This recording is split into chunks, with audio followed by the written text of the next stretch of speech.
Hi there and welcome back, where today we're going to be talking about With You, the just dropped video and song by Cluppo. Cluppo itself, once again I'll explain, being a side project formed by Miku, who herself was the founding member of Band-Maid, a rock band, but this is the pop side project. Anyway, there are a lot of deeper subjects and meanings that I really want to try and infer from this song and get into, but first of all, let's talk about the basics, because this is something of a chilled out ballad. Now, as I say, Cluppo itself is a pop side project, however, they have been delivering mostly what you call fairly high energy, upbeat songs until this point, but With You really is going into that much more chilled ballad area, and that is where there are a lot of things I want to talk about. Now, first of all, just mentioning what I think of the song, well, I must admit I thought that it was a very pleasant, wistful song that really sort of takes you back to a phase of J-pop maybe about 20 years ago, 15, 20 years ago, when we were looking at a lot more of those very chill sort of sounding songs. I think since the advent of the sort of rock, metal, J-pop crossover phase that came in about 10 years ago, we've seen much more heavier music coming from Japan. We've seen a lot more of those female all-girl rock bands, metal bands. Those things have really come to a more of the forefront as it's become clear that international audiences are more into them. And so pop itself has taken a bit of a harder edge in some areas of the J-pop scene. However, there used to be that phase where J-pop really was primarily much more of a sort of a wistful sounding genre. It was much more easygoing. Even the more upbeat songs kind of had a degree of softness for the best part. And this really takes me back to those times. I'm sort of thinking really going back to things like, I don't know, I want to mention Shimakawa Mikuni. Because again, this has a sort of almost an anime theme tune feeling from like 20 years ago that the sort of Shimakawa Mikuni songs were famous for. But there was a lot of those solo female songwriter songs coming out at that time that were very much like this, and this feels like it fits into that category.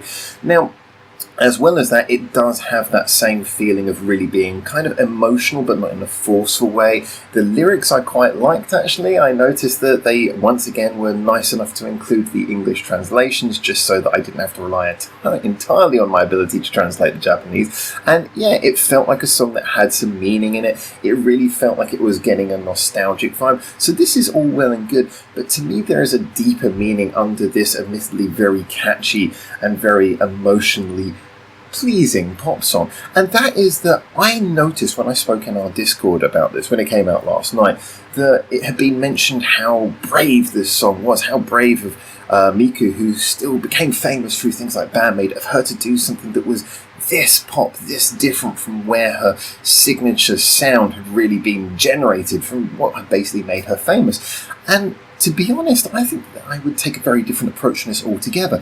I don't think so much that it's brave, but I think that really from having fans who've supported her from this big change in her sound, and it's not a permanent change, obviously she's just now adding more feathers to the wings, shall we say, I think that she's been allowed to hit on a sound that perhaps really goes back to something more core of who she is. Let's remember, after all, that Miku's formative experiences with music were apparently going to sing enka music with her grandmother. And enka, you think about it, it's a very melodic genre. It's all about singing, it's about very nostalgic vibes a lot of the time. It is the genre that in a way led to this kind of J-pop really becoming a popular sound in Japan back, as I say, 20 years ago. Not that it's gone away, but you know, that sort of core sound of the ballad J-pop really is an evolution of enka. So when I listen to songs like this, I can imagine a young Miku growing up and maybe, listening to those enka songs with her grandmother, singing those songs with her grandmother, and then starting to hear pop music and really connecting to this type of pop music. And when you are growing, obviously she's never had a problem with pop, because we're talking about a woman who got a job very early on working in a maid cafe, which is about as pop a place as you can imagine being. She was singing with Lil Kumin, she was singing poppy songs as a general, and clearly she's always had something of a poppy vibe about her.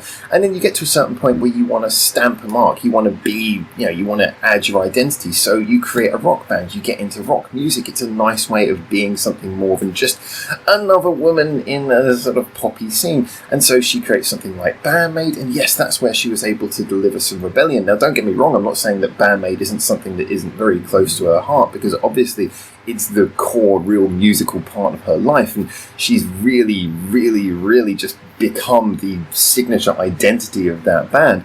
But I think there must be a little part of her, going back to her childhood, that still loves this type of music, that still loves those sort of melodic, wistful songs, those nostalgic, poppy, enka, sort of, you know, somewhere on that border type of music. And for me, this feels like this isn't so much a big challenge or a big brave experimentation she's done here. I think that she's just been allowed by the sheer, just the amount that the fan base has really been supportive of her and Band-Maid every time they've done an experimentation. I think that's allowed her to do something that probably for her actually feels very comfortable. Now, I've always said that it's impossible for us from the outside, even if you're the biggest fan of a band, even if you watch all the interviews, know all the things that they've answered to every single question, you've seen all the behind the scenes stuff, it's impossible for us to really know what band members think, what they like, and so everything I say here could be completely wrong, but that's definitely what I'm inferring from this. It feels very comfortable. It feels like something that I can imagine is very natural to her, despite the fact that she has now grown into someone who's much more of a rock musician, who's managed to create this sound which she's really just evolved into. I mean, remember, obviously, when they started Band-Maid, she didn't really play guitar. She's kind of learned guitar off of Konami. She's really taken to that. But for me, this is perhaps something more natural at the core of who she is. That doesn't necessarily mean it's going to provide an indication of what her music's going to be like in the future, although who knows, this might be what she's doing way into her 60s and 70s when she's a much older pigeon. Who knows? However, at this point, I think it is a very nice, and it just felt like a natural aside to what we're used to hearing from Miku, and in that sense, I really enjoyed it. Yeah, it's a catchy song. Yeah, it's nostalgic. Yeah, it's got a nice feel. It doesn't vastly stand out from the sea of other J-pop songs that are of a similar ilk, and yet, when coming from Miku, just something about it just felt like, yeah, you know what, this felt like something I never expected from Miku, but when it came, it just feels right, it feels natural.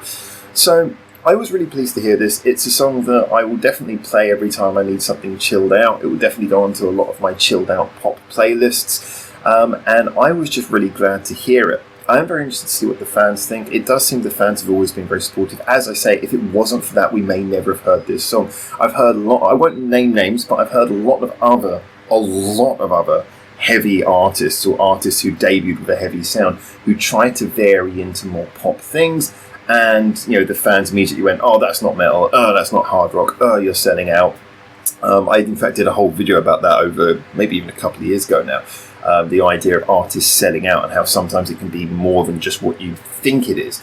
But in the case of Band-Maid, I think because people have connected so much with the identity that the artists have created, and the fact that each member of Band-Maid, as again I've mentioned before, their onstage persona just feels more like it's an amplification of who they are in real life. I think people have just felt more comfortable with them, more willing to follow them on the journey, and because their artistic choices have always felt genuine, have always come across with a degree of artistry and not just, hey, we're doing whatever the current style is. Again, I feel like people have really followed them on that journey, and I really hope people follow Miku on this journey. Again, I really like this. Good song, very nicely delivered, and really gave me a good feeling, and yeah, a nice addition to both the grander picture of Band-Maid's journey and certainly to the artistic spreading of wings that has been Miku. Certainly a lot in the last couple of years as well.